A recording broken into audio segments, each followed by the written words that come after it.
Welcome back sa ating channel. Naging mainit nga na usapin di umano sa mundo ng social media.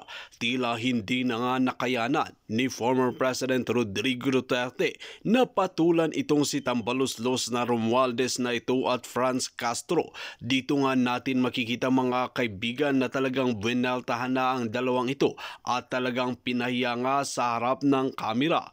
Dito kasi natin makikita mga kaibigan na talagang gusto na nilang pabagsakin dahil nagsampa pa talaga sila ng kaso na wala naman palang itong katuturan at hindi makatotohanan na ginagawa at hindi nga nila mapapatunayan dahil wala silang ebidensya. Dito nga natin makikita na gumagawa na naman sila ng sarili nilang investigasyon at sarili nilang ebidensya na magpapatunay na kalokohan lamang laban kay former President Rodrigo Duterte. Kaya naman talagang pinahiya nga ng former President Rodrigo Duterte itong si Tambaluslos at ni Castro na ito. Dito natin makikita na nagsama-sama na rin ang mga politiko para nga raw di umano pabagsakin si VP Sara Duterte at talagang nagkukudita nga sila para bumaba na si Vice President Sara Duterte sa kanyang pwesto. Dito natin makikita na itong si Zubiri na ito ay umaasa pa na siya ang maipapalit at si Romualdez kay Vice President Sara Duterte na tila ang kakapal talaga ng mga pagmumuka. Ang mga dakilang korap na ito ay dapat silang imbestigahan at tanggapin na ang hamon ni former President Rodrigo Duterte. Dahil kung hindi nila ito tinanggap, isa lang ang ibig sabihin, ito ang magpapatunay na talagang korap sila na opisyalis at hindi sila nakakatulong sa bansang Pilipinas.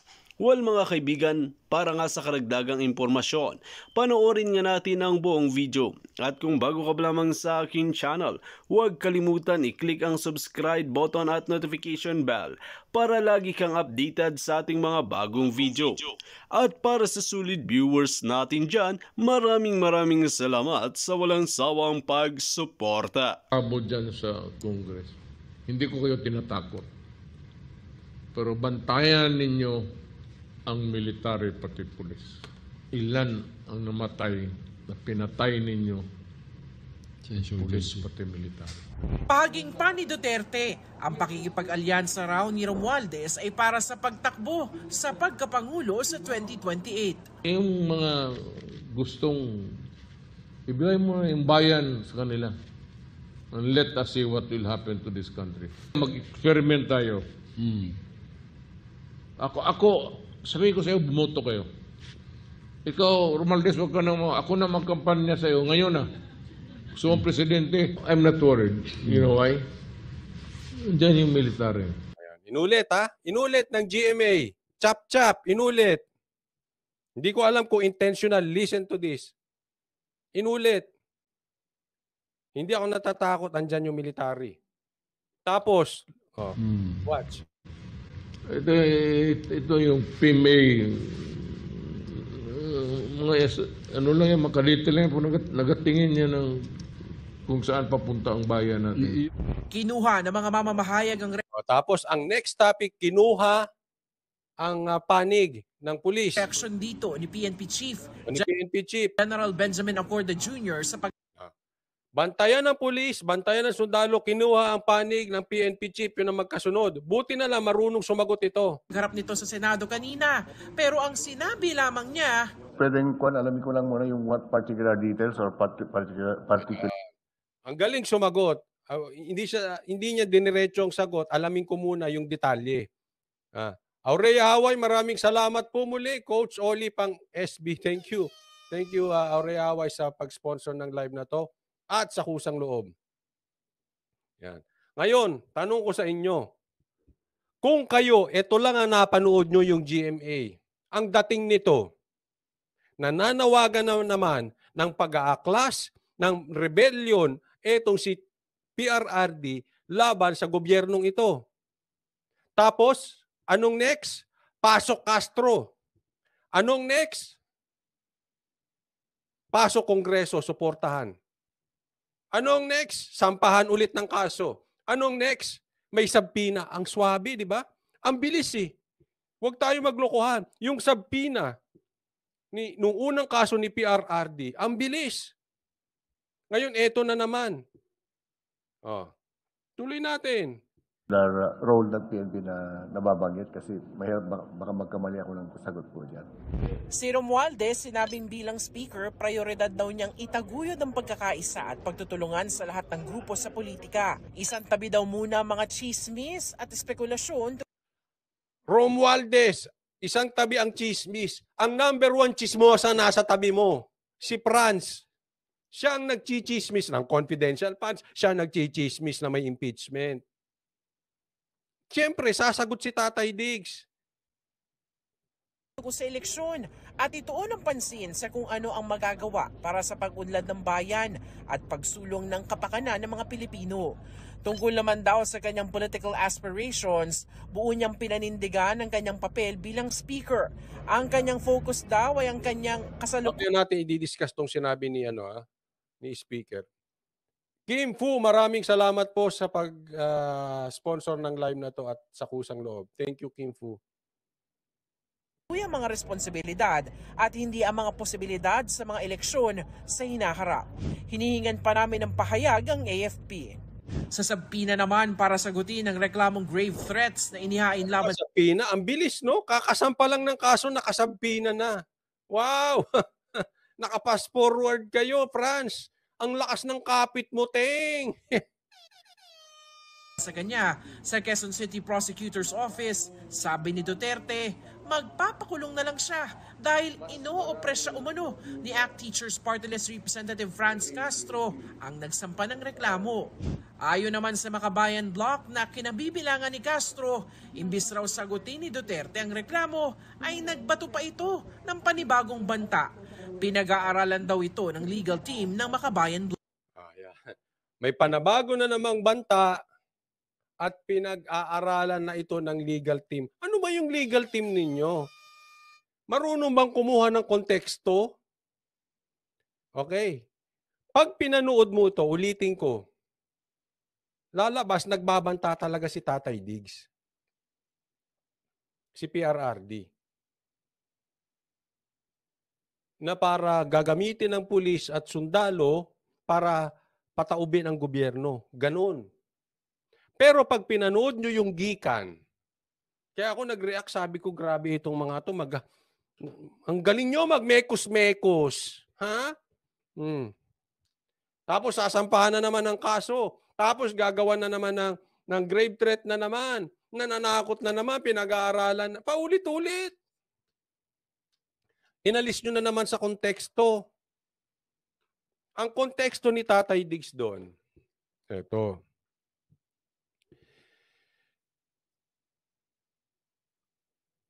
Yung paaalisin si Sara, yung nangyayari ngayon sa politika. At yung mga pulis, nandyan lang yan sa Gedli. Nagmamatsyag, nakikinig, nag-o-observe. Hindi ito ang eksaktong words ni PRRD, pero ganito ang ibig niyang sabihin. At alam nila sino ang mga kumakampi sa mga komunista, sa mga NPA na maraming pinatay. Na niyari, chinugi, pinatay ng mga kasamahan nila. Pumatay sa kasamahan nilang pulis, pumatay sa kasamahan nilang sundalo, sa mga kamag-anak. Kaya itong mga ito, galit doon sa mga komunista. Nag-aantay lang. Pero kung talagang pipilitin yung kuhanin ang power kay Sara or pipilitin yung guluhin ng Pilipinas, etong mga ito, etong mga uniforme nating mga inaasahang pulis at sundalo, hindi yan bobo. Nasaktan yan. Bakit? Niyari yan ng mga kasamahan ninyo. Yung mga kaibigan nila, yung mga mahal nila sa buhay, ang dumali dyan, yung mga komunista.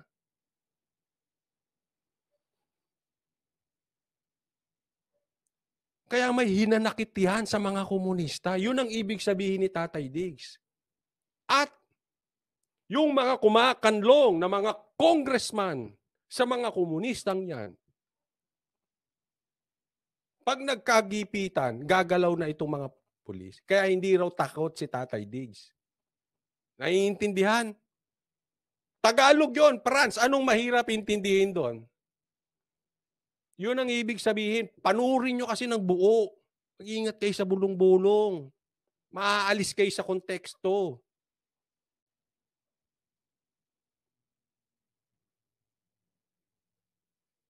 Ito kasi mahirap sa atin eh. Ito mahirap sa mga Pilipino. Ha? Pag kulang kayo sa research, shut your mouth.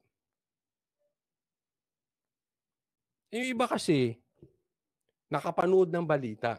Chap-chap. Magkukomento kayo. Ay, ikaw, ay, China ka. Ay, inuutusan mo ang mga pulis.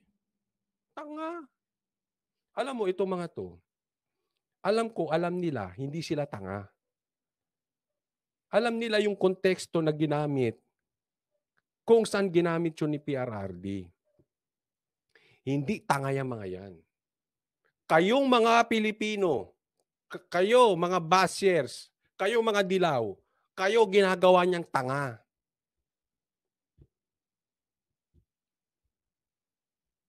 Kasi nililigaw yung konteksto para magkaroon ng hatred sa puso ninyo kay Duterte.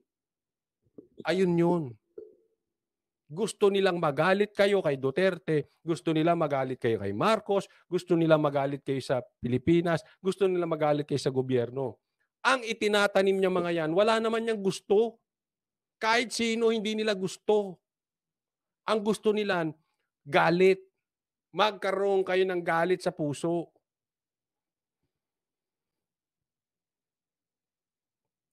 Intindihan nyo?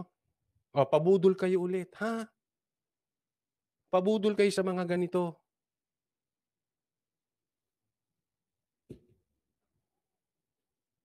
Kaya yung magsasabi may threat na, pakipanood yung buong video. Naging chap-chap yung napanood nyo. Kaya ang komentaryo nyo, sablay. Ewan ko sa inyo. Oh, eto, may papakita ako sa inyo, ha?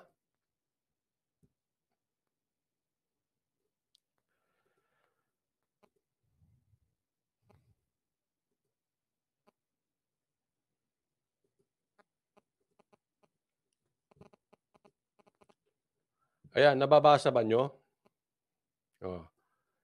Kung hindi nyo mabasa, basahin ko na lang. Yan po yung official statement. Medyo mahaba no? Yan po yung official statement ni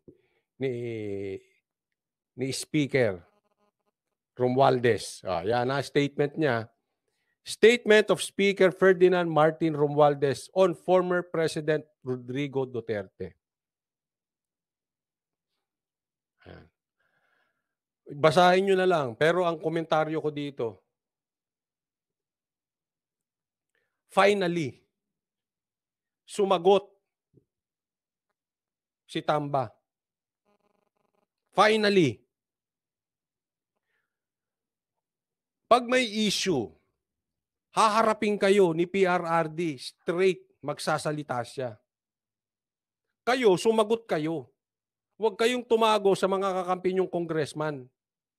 Huwag kayong tatago. Ganyan ang gusto ng Pilipino. Kayo sumagot. Kaya alam mo, namimiss ko yung si PRRD. Alam mo kung anong nangyayari sa bansang Pilipinas eh. Yung dati lagi siyang may pa-press con, sasagutin niya. Ganito. Okay? One thing good sa ginawa ni Tamba. Bantay dagat, wag po paulit-ulit ha. Okay na po, na-promote nyo na po yung channel. Okay na po. Sige.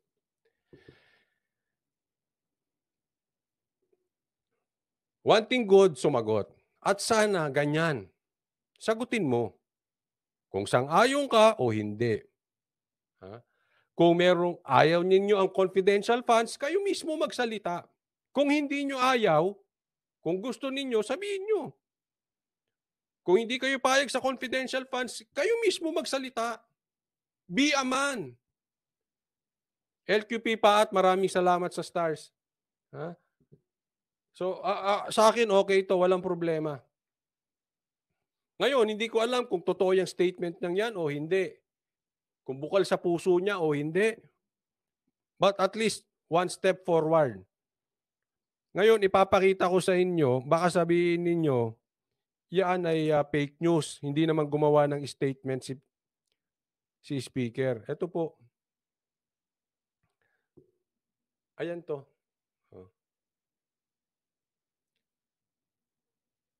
Sa Facebook page mismo ng House of Representatives. Sa basahin nyo, tingnan nyo na lang doon, ha? Tingnan nyo yung statement. Hindi na ako magbibigay ng komentaryo dyan. Kung totoo man yan, naniniwala man ako dyan o hindi. But I hope ganyan na po ang magiging kalakaran.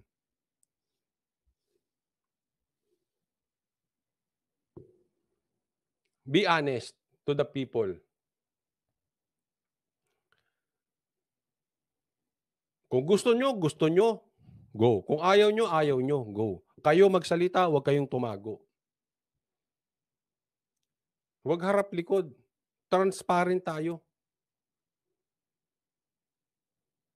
Kaya nga ako, kita nyo naman kung paano kayo pangalanan. Pinangalanan kayo ni PRRD. Ngayon, kung gusto nyo talaga ng pagkakaisa, well, I hope totoo yan.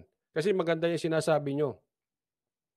Para lang sa ikakaayos ng bansang Pilipinas, para bumaba ang presyo ng bigas, etc., etc. Kung yan naman ay magiging successful, bakit hindi? Saka na kayo magbanatan. First lang sa 2027. Baka nga hindi pa kayo manalo sa 2025 eh. Diba? Huwag nyo na muna usipin yung 2028.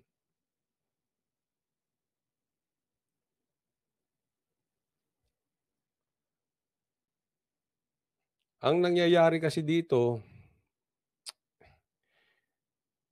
hindi ko alam kung self-appointed ba ito or appointed spokesperson na nila to si Franz. Kaya nga gusto ko sila mismo magsalita.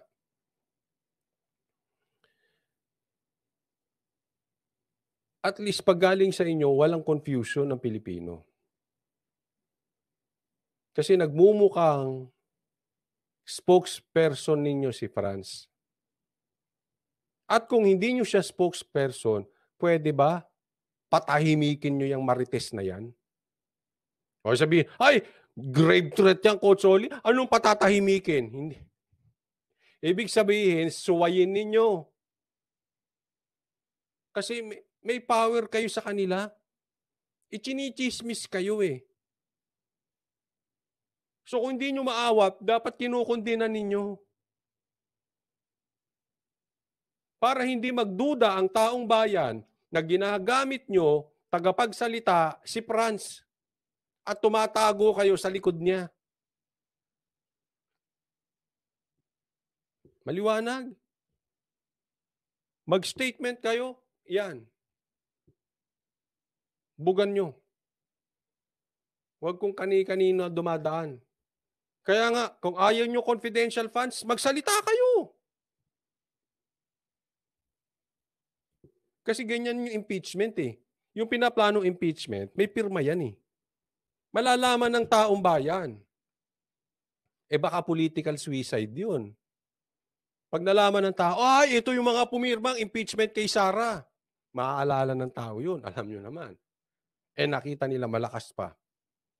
Yayariin sila ng taong bayan. Pero at least, nagsasalita. Huwag yung nakatago, ha? Huwag. Kung gusto nyo ng impeachment, magsalita kayo. Kung ayaw ninyo, pagsabihan ninyo mga tsismoso. Huwag nyong hayaang mamayagpag ang mga tsismoso. Ito pa, isa pang tsismoso. Galit ka, galit na galit si Coach Oli sa Chismosa, eh, galit ako sa Marites.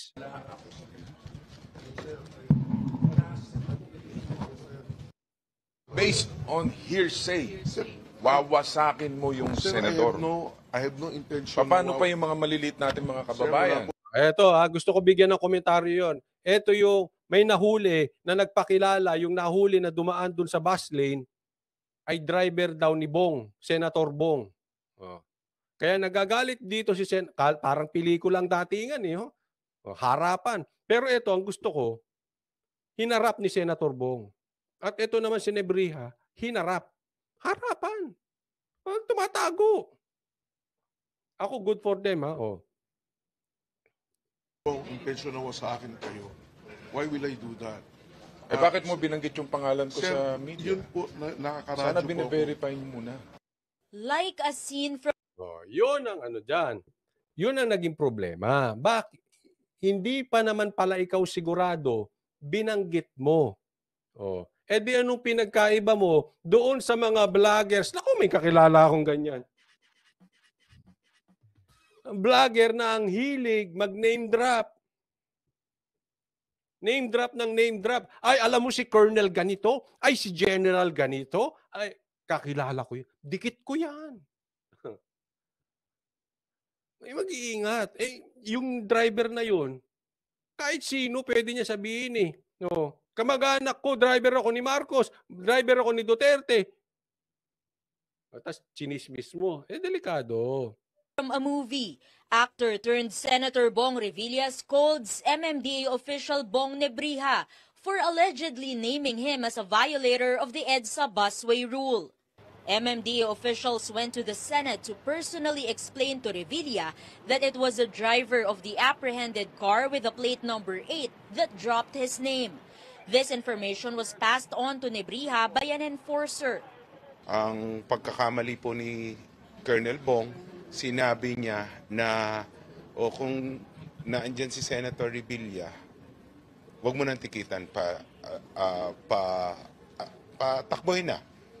Yun ang mali ninyo. Yan ang problema sa atin. Kaya nagagalit ang taong bayan eh. Oh. Kaya tuloy, yung mga yan gamit ng special plate. Hindi si Senator Bong Revilla ha. Kasi akala niya si Senator Bong Revilla nga yun nandoon. Kaya pinalagpas na. Hindi ganoon. Pag bawal, bawal. Pag pwede, pwede. Yan yung sinasabi ko sa confidential funds ni Sara. Kung pwede sa iba, dapat pwede kay Sara. Kung hindi pwede sa iba, dapat hindi pwede kay Sara. Ganun. Hindi namimili. O, itong batas na ito para sa ganyan. Itong batas, hindi. Patas yan. Pag bawal, bawal. Unfortunately, may media pong katabi si Colonel Bong na narinig yun. Na yun po yung nag-spread.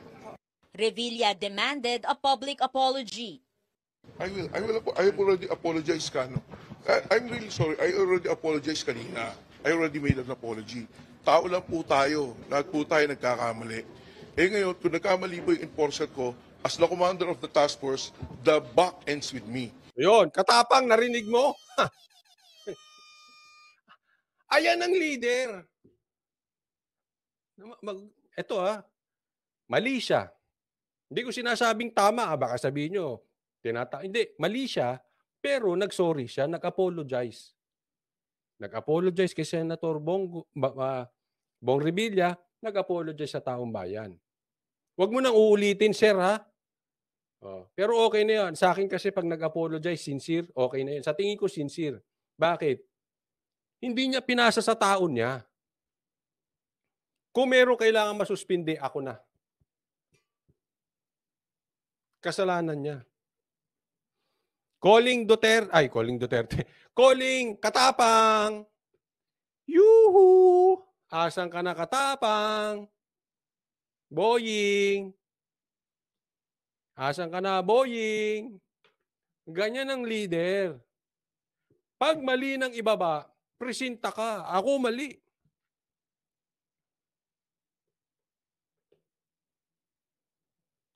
Obligasyon mo, leader ka eh. Ang leader hindi tumatago sa tao. Ang leader, pinangungunahan ang organisasyon. Para makita nila, pag mali, mali. Kailangan natin ng mga ganitong leader. Sana napanood ito ni Boying tsaka ni Katapang 10 times.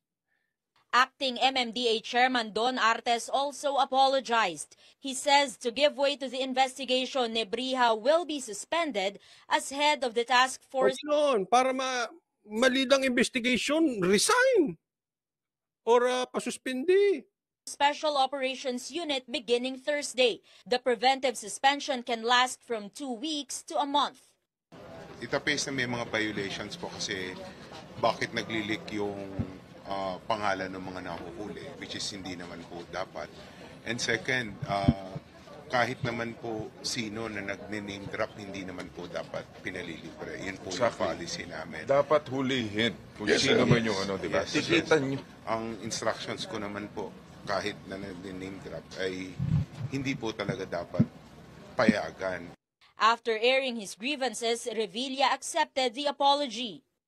No, di bali kung ako lang yung mababash na buong pamilya, kung mabash ka dyan. Pero okay lang, I accept. Ito naman nagustuhan ko kay Senator Bong Revilla. Nadamay siya nang hindi naman siya dapat nadamay, nananahimik siya, pero inaccept niya. Hindi siya nagmakataas, hindi niya pinalaki yung ulo niya. Hindi mo ba ako kilala? Senador ako? Hindi siya na ganoon. Tinanggap niya. Ako naniniwala sa sinabi niya.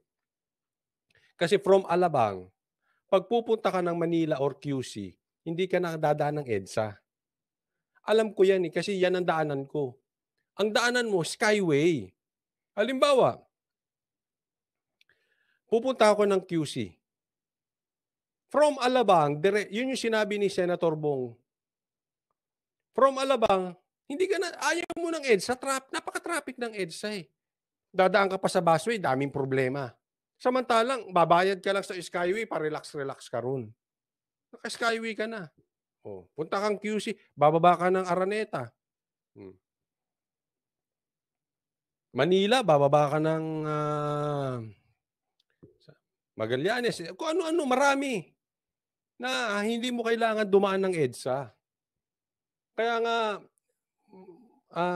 sa tingin ko, sa aming mga taga-South, mas madali pang bumiyahe kesa nandoon ka mismo sa city, nadadaan ka sa mga kung saan-saan. Kami, Skyway, diretso, pagbaba, yun na. Lalo kung nakamotor ka, ang ano nun, tulin nun. Kaya, totoo to, ako naniniwala sa sinabi ni Senator Bong. Hindi niya kailangan ng EDSA. Skyway. Apology. I'll leave it to you, Chairman, kung ano man yung maging desisyon mo kay Colonel Bong Nebrija. Sa akin lang, I hope you understand kung bakit naging ganito yung reaction ko. Dahil kung ikaw man yung lumagay sa lugar ko, you will do the same thing. Paliwanag pa siya na, di ba? Nakita naman natin yung pagkukumbaba dito ni Senator. Ilang taon na nga pala to si Senator Bong Revilla. Pogi pa rin no? Alam ko matanda na rin to Magkalapit kami edad pero iba pa rin Matikas pa rin Diba? Mapapaanak ng teteng ka talaga. Revilla says he will no longer move to recall the MMDA. Sina ba yan? 56?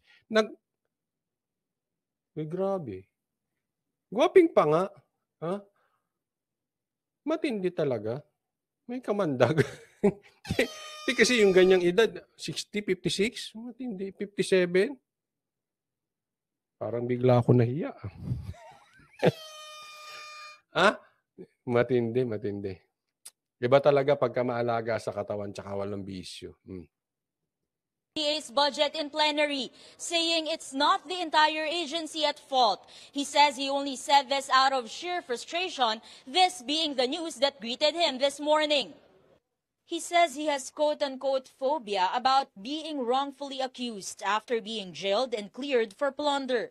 Nagdusa ako, 4 na taon, 6 na buwan sa kulungan, pero pinatawad ko na yung mga taong nagkasala sa akin Yun. I feel you. Hindi pa ako nakulungan. Not even one day sa kulungan. Baka akala nyo. But I feel you. Kasi naging biktima ito si Senator ng Marites. Alam mo yung grupo ng Marites, meron talaga yan. So, ewan ko ba, namamayagpag yan sa Pilipinas. Yung iba nag-a-abroad pa. Hindi. I feel you. Naging biktima na rin ako ng Marites. Matindi. Alam mo yung mga Marites, magkakaaway din yan. Hindi rin sila magkakasundo. Nagpaplastikan yan, pero pagka meron silang gustong gibain, nagsasama-sama. Pero nagpaplastikan pa rin yun. Naku, alam ko yan. Sila nagtatagaan eh. Di ba? Na-discover nila pagtagal. Na kanino huling halak. Na-feel kita, Senator. Naging biktima rin to si Senator eh. Dahil nanindigan siya. Yung huli kong if my memory serves me right, nanindigan siya para kay Gloria. So, may phobia. May phobia yung tao. Ano? Ewan ko, kailan kaya lalaya siya mga Marites sa Pilipinas? Ay, hindi, yung iba nasa abroad. Kailan kaya ipagbabawal sa Pilipinas siyang Marites, no? Yan pa kaya, napakasimple. Based on the Transportation Department's rules, those authorized to use the busway are buses allowed by the LTFRB, ambulances, fire trucks, and police vehicles that are on duty, and those used for the maintenance of the busway project. Exemptions also include the Philippine President, Vice President, Senate President, House Speaker, and Chief Justice to assist. Subiri, akala mo, ikaw na ha? Hindi, nakita ko si Subiri. Hindi ikaw. Pag natanggal si Sara, hindi ikaw. Maniwala ka sa akin, Subiri. Hindi.